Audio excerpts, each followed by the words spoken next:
Итак, пока Глаша кушает, у нее сейчас обед, обычно индейка, утром были мышки и вечером будет перепелка. Разнообразное меню.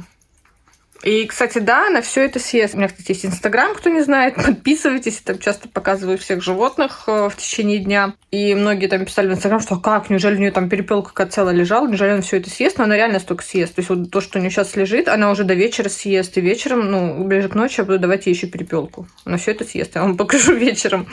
В общем, вчера пришли результаты ПЦР Глаши. Результаты хорошие. Во-первых, у нее лейкоциты пришли в норму. Они не завышены, не занижены. Прям очень хорошая такая норма. И пришел ПЦР-анализ на панлейкопению. У нее...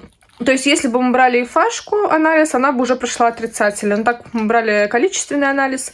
Нам нужно было посмотреть титр, так как в предыдущий раз пришел титр 30 тысяч к 1. Довольно-таки большой титр.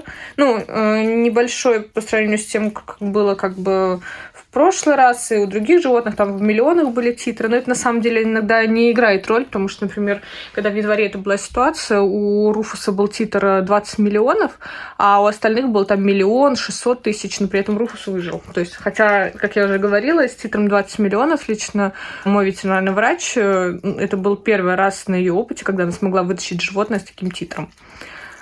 У Глаши был 30 тысяч, но это опять в тот момент, когда мы брали, он мог быть до этого больше, меньше, непонятным. То есть мы сравниваем только с тем, что имеем. То, что мы взяли у нее титр. Изначально у нее был отрицательный, спустя неделю пересдачи у нее был 30 тысяч, то есть он поднялся очень сильно. То есть, получается, это довольно-таки большой. То есть это было понятно, что животное заболевает. И он мог дальше подниматься еще выше, уже дальше там миллионы быть.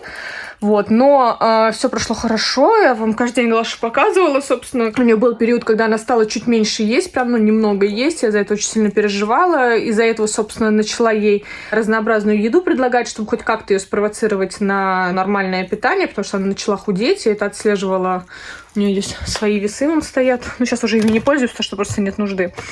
Отслеживала вес, и она начала терять вес. Мы понимали, что она заболевает, и поэтому ушла от консерв, которые давала, и начала предлагать самое разнообразное питание, и мышек, и крысок, и чего только у нее не было, и кролика, чтобы просто она как можно больше ела.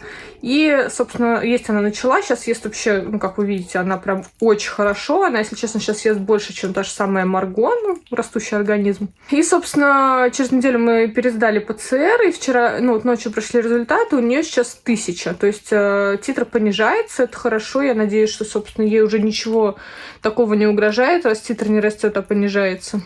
Я чувствую, сейчас практически продемонстрирует, как она все доест. Так что это хорошая новость. Титр понижается. На остальное мы не сдавали ей. У нее сальмонеллез пришел отрицательный. Там была еще одна бактерия, с которой мы давали антибиотик. На нее будем пересдавать через неделю еще ПЦР. ПЦР – это мазок либо какашка.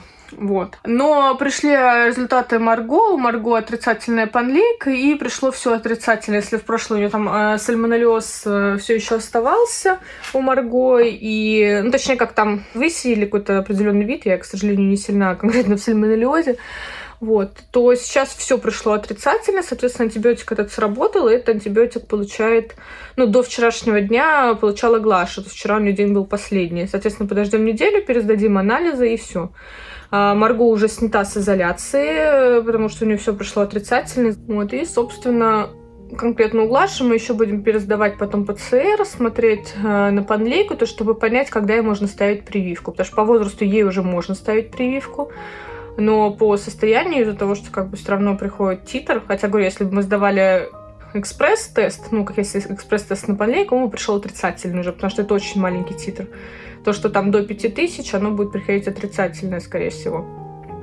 Чуть моя сладкая умывается, молодец. Красотка.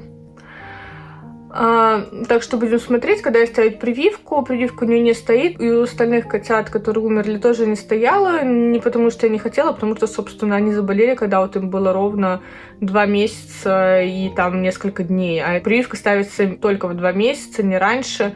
Я бы, собственно, в 2 месяца особо не ставлю, хотя бы 2 месяца и неделя. Даже для домашних кошек 2 месяца и 2 недели. Все-таки 2 месяца это очень маленький. Тем более, если учитывать одно дело мейн-куны в 2 месяца, другое дело, то есть такие кошки, которые, они совсем маленькие по размерам, по всему. А доза используется так, если что, одна и та же. Что для рыси, что для вот такой козявки, что для мейн-куна. Так что будем дальше наблюдать. Ну, радость наша, прям радость, выжившая наша, а? Как так у тебя получилось, а? Глаша, радость наша. Ты молодец, радуешь. Но у Глаши, я говорю, изоляция пока сохраняется. Я, конечно, понимаю, что это выглядит странно, что кошка живет в туалете, но это же для ее безопасности. Плюс, на самом деле, как я уже объясняла, в туалете она получает больше всего внимания. Особенно, когда гости приезжают, все с Глашей общаются. Да, все с Глашей общаются. Ты же моя радость. Ты же моя радость. Все с Глашенькой общаются. Оп. Итак, настал вечер. Все доела? Да? Что, перепелку тебе нести? И не сказать, что она жирная. Да? Но вечно что-то ест.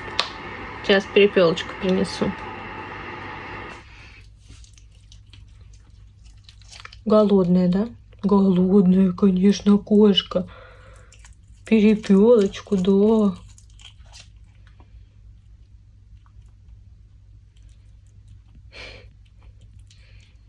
Самая голодная кошка на свете. Не жрала целый день, да?